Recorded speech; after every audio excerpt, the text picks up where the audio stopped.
Bom dia, meninos! Hoje a gente vai aprender um tema super importante que é sobre os choques, como identificar o paciente que está tendo choque, quais são os tipos e o seu mecanismo. Vamos lá? Então vamos lá, choques. Então o que seria um choque, né? Existem algumas definições que traz que os choques nada mais é do que um desequilíbrio tanto na oferta como de consumo desse oxigênio, tá? Isso pode acontecer por vários fatores, por exemplo, a perfusão inadequada, ou seja, tem algum trombo lá na extremidade que não está deixando o sangue passar, e isso vai fazer com que se induza uma hipóxia celular, ou seja, aquelas células onde aquele trombo não está deixando o sangue circular, ele vai ter uma morte celular naquela região. Por sua vez, o hipóxia tissular, ou seja, daquele tecido, né? Também vai faltar oxigênio. E, por sua vez, a falência de órgãos e de sistemas, né? Então, a gente pode começar com uma falência renal, depois de todos os outros órgãos, dali do sistema geniturinário. Ou então, se for um problema gastrointestinal, pode acontecer com a falência do intestino, e depois ele vai acometendo outros órgãos do sistema gastrointestinal. E assim vai. Essa pressão arterial sistêmica, quando ela é inadequada para fornecer o oxigênio e nutrientes, para sustentar esse órgão e essa vida, né? Na verdade, a função da célula, a gente considera que esse paciente está entrando em choque, certo? E aí ele fala que quando o paciente tem um choque, ele vai depender de 3 elos principais, né? A identificação, que é a arma principal. Quanto antes você identificar esse choque desse paciente, mais rápido é esse tratamento. E aí, de acordo com essa identificação, você agir de forma rápida, né? Quanto mais rápido você agir, mais chances tem de reverter esse choque e avaliar a resposta. Tá respondendo positivamente ou negativamente? E aí, para isso é necessário um embasamento científico, né? Que você tenha bastante leitura, que você entenda como é o choque, que ele vai ser o responsável pela coesão, né? Ou seja, como é que você vai agir de acordo com o que foi visto. Nesse ponto, o choque representa uma linha tênue, né? Entre a vida e a morte. Então, aquele paciente, ele está vivo, mas em um estalar de dedos ele pode morrer a qualquer momento. Então, por isso que tem que ser identificado rapidamente, tem que agir rapidamente e de avaliar essa resposta. Se a resposta for negativa, já muda de novo o cenário, né? Que tipo de tratamento esse paciente vai ter. E aí, explicando mais ou menos a fisiopatologia do choque, ele pode ser definido como uma síndrome caracterizada pela redução da perfusão tecidual sistêmica que leva a uma disfunção orgânica, ou seja, síndrome, toda vez que a gente usa esse termo síndrome, significa que vai existir 2 ou 3 ou 4 fatores juntos em uma relação só. Então, vai ocorrer várias coisas que vai fazer com que reduza essa perfusão tecidual de oxigênio, e aí aquele órgão ele vai ter uma disfunção, né? Ele não vai conseguir funcionar corretamente. Então, imagine se as células do organismo, sem receber nutrientes e oxigênio, o que é que acontece? Se as células ela não conseguem mais receber esse oxigênio e esses nutrientes, vai ocorrer uma cascata de disfunção que irão acontecer, não é verdade? E aí, exatamente é isso que acontece no quadro clínico do choque. Todos os órgãos vão sofrer, não por receberem um aporte do que necessita, ou seja, não é só, por exemplo, quando o paciente está em choque, não é só o rim que vai paralisar, não é só o fígado que vai paralisar, é um conjunto de fatores que vai levar com esse paciente o agravamento dele, tá? No choque, as células, elas carecem, né? Elas necessitam de suprimento sanguíneo adequado e são privadas de nutrientes e oxigênio. Essas condições fazem com que aumente, que produza energia através do metabolismo anaeróbio, gerando uma acidose metabólica, tá? Na tentativa de aumentar o aporte de glicose, as células produzem energia, ocorre a glicogenólise, e a glicólise, que é a quebra da glicose, né?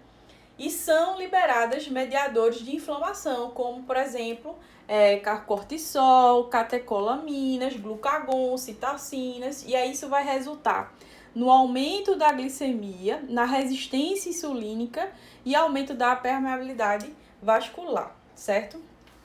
Eu já tô imaginando vocês aí em casa perguntando, meu Deus, esse for o segundo slide dessa mulher, ela quer me matar.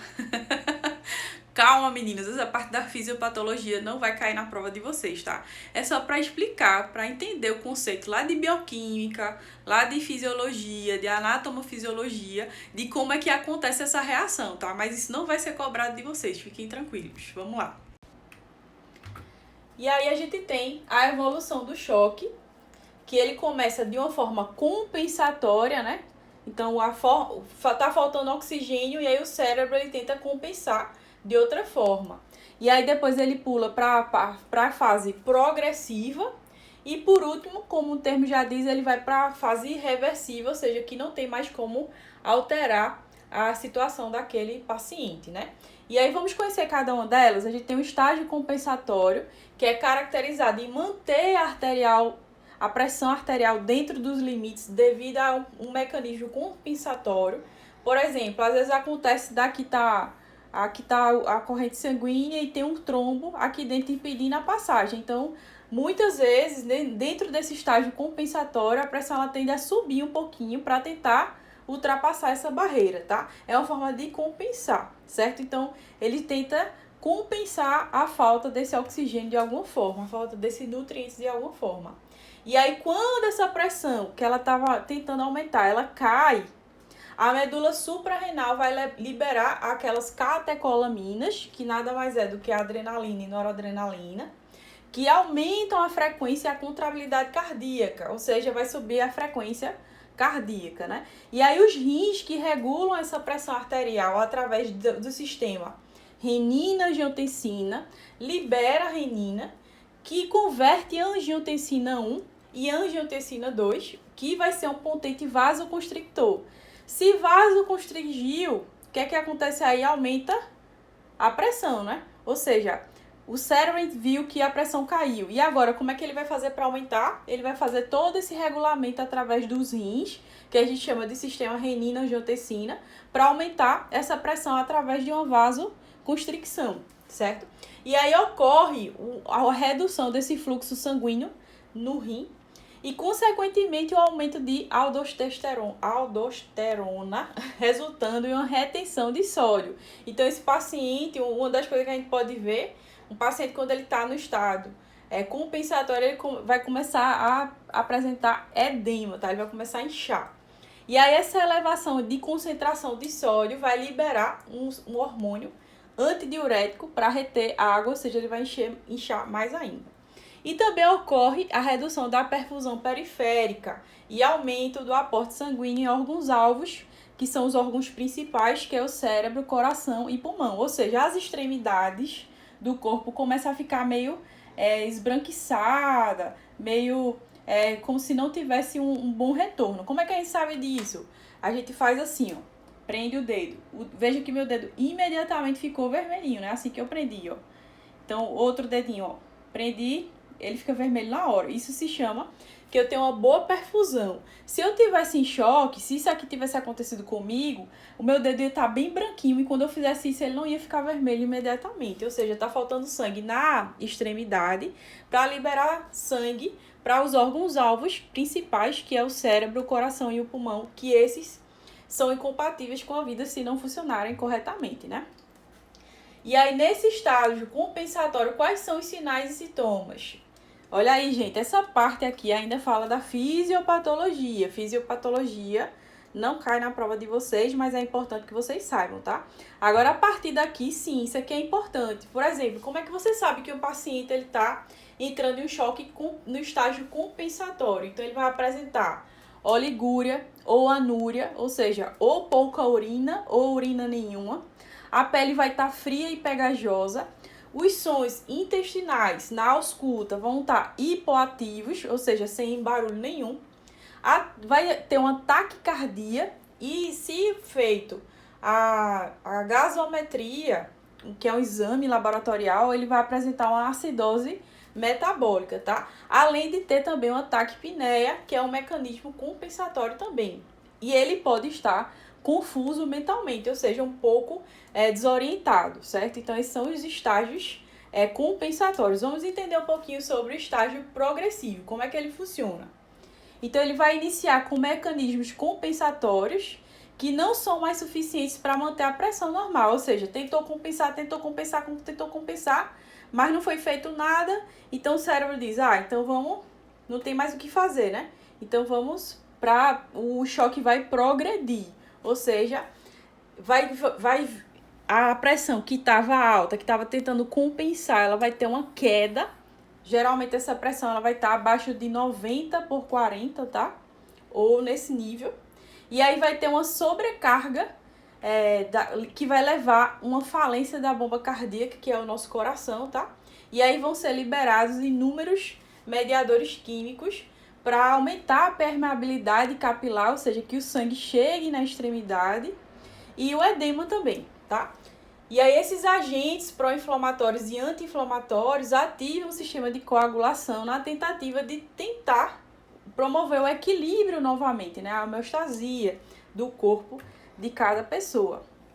E aí, dentro dos sinais e sintomas do estágio progressivo, ele vai apresentar a nível de sistema. Por exemplo, no sistema respiratório, o que é que vai acontecer?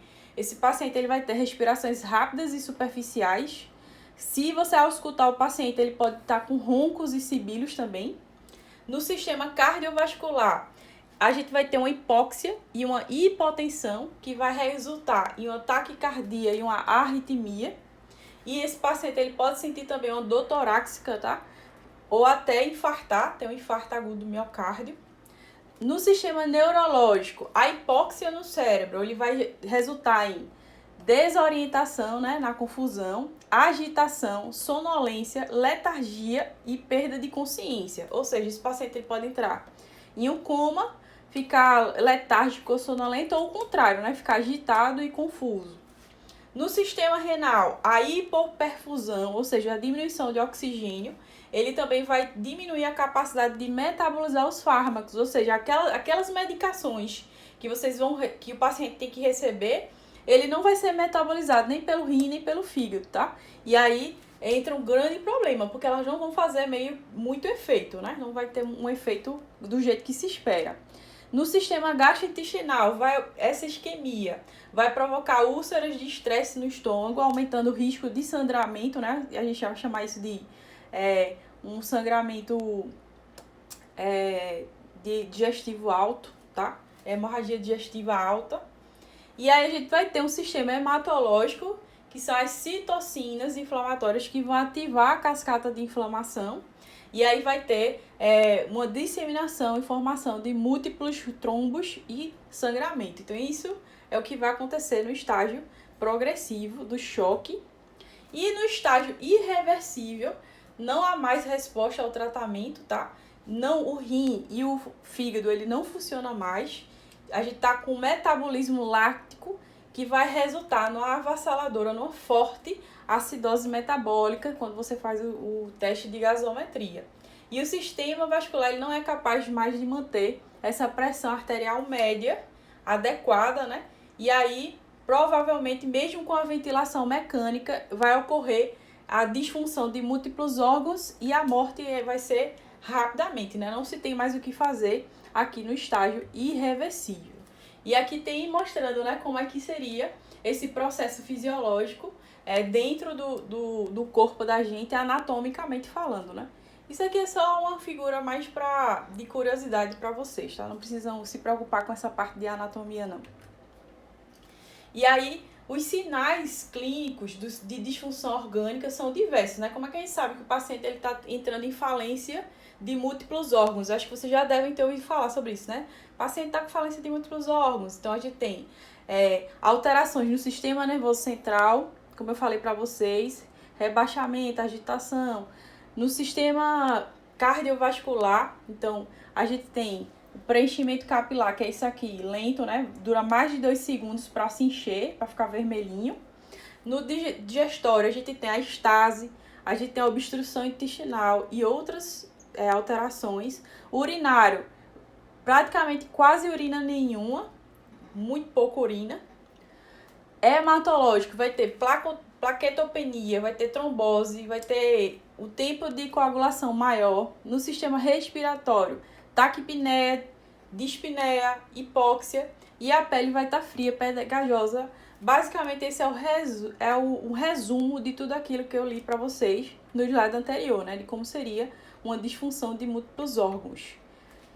E aqui mostra como é que funciona o mecanismo compensatório, mas essa parte também, minha gente, eu botei a critério de curiosidade. Isso aqui faz parte daquela fisiopatologia que eu tentei explicar nos slides anteriores, tá? Quem quiser ler de curiosidade para entender como é que funciona fisiopatologicamente o choque, tá aqui, mas eu já expliquei naquele outro slide anterior, tá bom? E aí a gente tem uma das coisas mais importantes que vocês precisam entender, que são os tipos de choques e a diferenciação entre eles. Então a gente tem o choque hipovolêmico, cardiogênico, anafilático, séptico e neurogênico. E qual é a diferença entre eles? Vamos ver agora. Então a gente tem a diferenciação, né, que é o choque, é a fisiopatologia pura, como vocês viram. E aí tem os três principais tipos, que é o hipovolêmico, o cardiogênico e o circulatório, também chamado distributivo, que vai diferenciar, assim, séptico, neurogênico e anafilático. Então, a gente tem três principais, que é o hipovolêmico e o cardiogênico. E o terceiro, que é o mais conhecido como distributivo, ele vai se dividir em três, que é o séptico, o neurogênico e o anafilático. Vamos lá. Hipovolêmico, como o nome já diz, hipo significa baixo, né? E volêmico, volemia, significa volume, né? Volume de quê? De sangue, né? Então, quando a gente tem um menor volume de sangue, vai ter um menor volume de retorno venoso e vai ter um menor débito cardíaco. Isso vai resultar em hipotensão arterial. E aí a gente tem na parte do choque compensatório uma tentativa de reverter essa hipotensão arterial, que no progressivo não vai ser possível mais, e aí ela volta com muita intensidade. E vai ter uma liberação de catecolaminas que vai aumentar a frequência cardíaca, vai ter sudorese e palidez desse paciente. Esse aqui é muito comum, por exemplo, em casos de pacientes com trauma. Por exemplo, o paciente foi atropelado, perdeu a perna. E aí sai sangue. E essa perda de sangue em grandes quantidades pode ocasionar um choque hipovolêmico. Tem uma segunda questão que não vai ter corte nenhum na pessoa, ou seja, a pessoa não vai levar nenhum furo, mas ela vai entrar em choque hipovolêmico. Quem sabe dizer? Pensa aí. É no caso da desidratação severa. Então, grande parte de fluidos que circula no sangue da gente é água. Então, se esse paciente ele tá 2, 3 dias sem beber água, vai diminuir também o volume de água dentro da corrente sanguínea e ele pode entrar em choque hipovolêmico por desidratação. Era muito comum na época que o Brasil teve uma epidemia chamada cólera. As pessoas tinham uma diarreia intensa e o consumo de água não era o suficiente, porque vomitava também, e aí não era suficiente para hidratar o corpo e aí entrava em choque hipovolêmico, tá certo?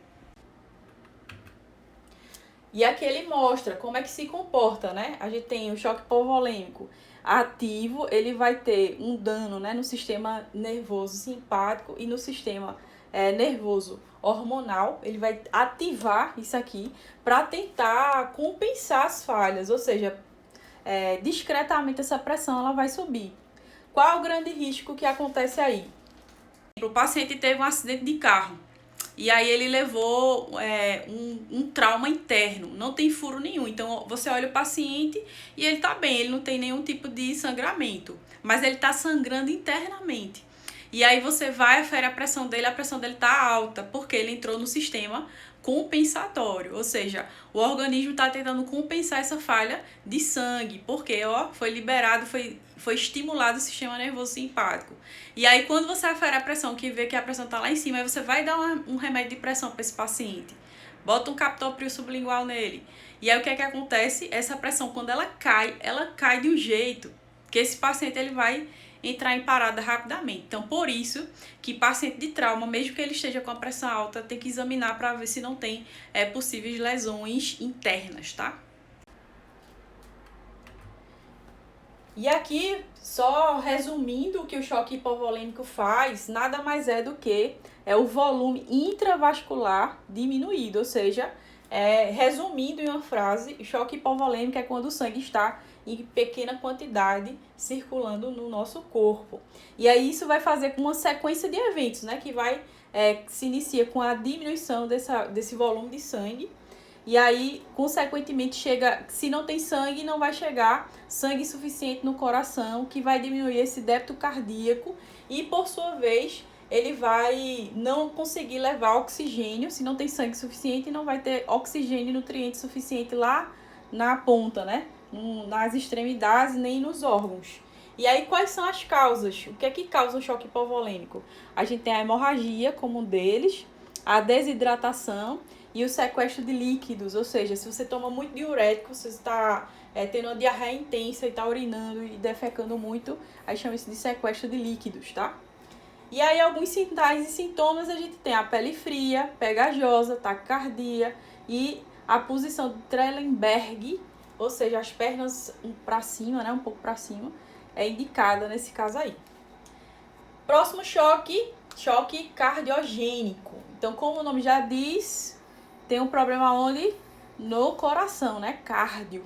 E aí ocorre quando a capacidade do coração de bombear o sangue é comprometida. Ou seja, o coração é uma bomba, né? Que dilata e contrai, dilata e contrai. Quando ocorre algum tipo de falha nesse movimento do coração, esse paciente ele pode estar ocorrendo, né? Na verdade, um choque cardiogênico. E são diversas as causas, né? Por que o coração ele não para de bombear corretamente? Pode ser por causa de um infarto agudo do miocárdio ou não necessariamente algo a ver com as vias coronarianas. Por exemplo, uma hipoxemia, uma acidose, uma hipoglicemia, um tamponamento cardíaco, uma insuficiência cardíaca. Tudo isso pode ocasionar uma falha nessa bomba cardíaca e aí, por sua vez, ele vai entrar em choque cardiogênico. Quais são os sinais e sintomas de um choque cardiogênico? A dor precordial, né? Como se alguém estivesse pisando em cima do tórax da pessoa, né? Uma dor intensa. Fadiga, sensação iminente de morte. Então, o paciente, quando ele vira para você dizer, eu acho que eu vou morrer, é porque muitas vezes ele tá certo, viu? Tem alguma coisa grave ali acontecendo. E uma instabilidade hemodinâmica também, ou seja, não vai ter uma pressão regulada, a frequência cardíaca vai estar desregulada também, vai estar tudo com algum tipo de problema. Como é que funciona? Então, a gente tem a falência do coração, uma diminuição desse débito cardíaco, e aí, ele, por sua vez, tenta-se aumentar o volume do coração, né? A pressão vascular cardíaca, e diminui a pressão arterial, aumentando a frequência cardíaca e a resistência vascular periférica, ou seja, a artéria ela diminui o comprimento para tentar aumentar essa pressão, mas sem muito retorno, tá? E aí, o terceiro, que é o choque distributivo, né? Como eu falei para vocês, ele vai se diferenciar em outros três. Vamos conhecer eles. A gente tem o choque séptico, como o nome já diz, septicemia. Já ouviram falar desse termo? Septicemia tem a ver com focos infecciosos, com infecção. Significa que aquele paciente ele tem uma infecção generalizada. E aí o termo correto é choque séptico, tá? E aí esse choque séptico, essa infecção, vai desencadear uma resposta inflamatória sistêmica, que por sua vez também vai ocorrer um aumento de fluidos no sangue, aumento de concentrados no sangue, fazendo com que esse sangue ele fique muito grosso, né? Então eu gosto até de comparar, por exemplo, quando você vai em qualquer sanduicheria, você vai na Bob's e aí você pede um hambúrguer com Coca-Cola. Quando você toma a Coca-Cola no canudo, no instante a Coca-Cola vem, né? Porque o líquido ele é bem fluido, ele é bem, não é bem concentrado, ele é fluido. Mas vocês já pediram, olha aí que maldade eu vou fazer nessa quarentena, viu? Vocês já pediram um milkshake de Nutella com ovo maltine da Bob's? Então aquilo ali é imoral, tá? Eu já pedi, é um dos meus favoritos. E aí, quando você tenta tomar o milkshake, ele é tão grosso, porque tem Nutella, tem ovo maltine, tem sorvete, tem não sei o que você puxa e o negócio não vem. É bem ruim de tomar. Às vezes é melhor tomar de colher, de tão grosso que ele fica, né? Então, Apesar de ser uma delícia, eu recomendo aí depois da quarentena. Enfim. Então a mesma coisa acontece aqui. O sangue, como ele é fininho, ele passa rápido. Mas aí quando tem um processo infeccioso, o que é que acontece no sangue da gente? Junta vírus, junta bactéria, junta fungo, junta tudo, atacando o nosso sistema. E aí também dentro da corrente sanguínea vai ter o nosso sistema imunológico, que é formado por monócitos, basófilos, linfócitos, antígenos. Aliás, antígenos são os micro-organismos maus, né? E a gente vai ter os anticorpos na nossa imunidade. E aí tudo isso vai estar dentro da corrente sanguínea, fazendo com que o sangue comece a ficar muito grosso. E aí se ele fica grosso, vai diminuir a velocidade que ele vai circular. E também vai diminuir a quantidade de oxigênio e nutrientes que vai estar circulando nesse sangue, porque ele vai estar cheio de outras coisas que não deveriam estar ali, né? E aí um dos principais sinais e sintomas é febre, né? Se tem infecção, tem febre. A pele vai ficar ruborizada, bem vermelhada, né? Taquicardia, náusea, vômito, diarreia. E aí ele evolui quando esse paciente, esse sangue, ele fica tão grosso que ele começa a parar de circular rapidamente. Aí ele vai ter um contrário, né? Uma hipotermia. Se o sangue é o que esquenta a gente, o sangue da gente é quente, né? Para esquentar a gente. Então a gente tem uma hipotermia, pele fria e cianótica, né? Ou seja, sem estar vermelhinha assim, vai estar bem amarelado, né? Bem branco. E aí mostra aquilo que eu expliquei para vocês, né? A gente tem as toxinas endógenas. E aí a gente tem, com isso, uma tentativa de fazer com que esse sangue circule melhor, promovendo a vasodilatação. Ou seja, se o vaso é dessa largura, ele aumenta a largura, né, do vaso, para tentar fazer uma estagnação sanguínea, para tentar que o pulmão não entre em choque e para tentar reverter a hipotensão, tá? E aí a gente tem o outro choque, que é o neurogênico, né? Esse é o quinto choque. E aí dentro desse choque, ele, como o nome já diz, neuro, diferente do outro que era cardio, esse é neuro. Então se é neuro, ele vai afetar o quê? O cérebro, né? É uma lesão que pode ser ocasionada na coluna espinhal, ou por uma hipoglicemia, ou por uma anestesia na coluna espinhal, que possa trazer algum dano, alguma lesão no sistema nervoso, né? E aí ocorre a perda desse equilíbrio do sistema nervoso parasimpático e simpático, e aí o cérebro ele vai meio que entrar em colapso, né? Ele não vai ter esse equilíbrio, vai perder esse equilíbrio. Os principais sinais e sintomas é a pele seca, quente, hipotensa e a bradicardia, certo? E por fim, o último choque, que é o choque anafilático, ele é causado por uma alergia extrema, né, a algo. Então, como é que funcionam as alergias na gente? Quem é que tem alergia aí de vocês? Vocês sabem como é que funciona a alergia no corpo da gente? Então, a alergia nada mais é do que o corpo entender que coisas normais do dia a dia, por exemplo, eu sou alérgica à poeira. Então, quando eu entro num local que está com muita poeira e eu respiro essa poeira, né, aspiro essa poeira, e aí o que é que acontece? O meu corpo entende que a poeira são micro-organismos atacando o meu corpo. E aí ele tem uma resposta inflamatória, que é o que no meu caso? Eu tuço, eu espirro, eu fico com coriza, meu olho lacrimeja. Então isso é uma resposta inflamatória. E o choque anafilático nada mais é do que uma resposta alérgica exacerbada. Ou seja, tem gente que é alérgica a camarão. Então se comer camarão pode ter um fechamento da glote, né? Fecha aquilo ali, incha de uma forma, ele fica todo inchado de uma forma que fecha, a pessoa não consegue respirar. Isso é um exemplo de um choque anafilático, tá? Então, voltando aqui para o slide, por exemplo, pode ser uma reação alérgica a um medicamento, a um alimento, ao látex, ou até a picada de insetos, ou, como eu falei para vocês, a poeira, a cigarro. E aí só ocorre se essa pessoa tiver contato prévio já com antígeno, tá? Então, você só vai ter uma reação alérgica quando você entra em contato pela segunda vez, vamos dizer assim. Esse choque, ele vai ser desencadeado por uma reação antígeno-anticorpo dentro do sistema, que geralmente é tratado com adrenalina. Então, o que fazer com o paciente que entrou com choque anafilático? Você administrou um medicamento lá no setor de radiologia, que o paciente tinha alergia, ele não sabia. Ao administrar o medicamento, ele fica com sinais e sintomas de choque anafilático, né? E aí, o que é que você faz? Administra adrenalina, que vai ser o único tratamento viável nesse momento, tá? E aí, a evolução é super rápida, então, em alguns minutos ele já pode apresentar um choque anafilático, uma hipotensão e um comprometimento respiratório, tá? E aí, para controlar o choque, a gente tem que estar medindo sempre a glicemia capilar. A gente tem que ter um monitor multiparâmetro que diga a frequência respiratória, a PA, a respiração, em quantidade de saturação de oxigênio. A gente precisa coletar os exames laboratoriais na urgência, manter o paciente em oxigenoterapia, controlar a dor e determinar qual o melhor decúbito de acordo com o tipo de choque. Além de ter um acesso venoso calibroso para diversas drogas que precisem ser medicadas naquele paciente. Lembre-se, drogas vasoativas devem ser administradas normalmente em catéter venoso central e em bomba de infusão contínua, tá? Se esse paciente precisar de droga vasoativa, que provavelmente vai precisar. E é isso, meninos. Isso aqui é o controle, é o tipo...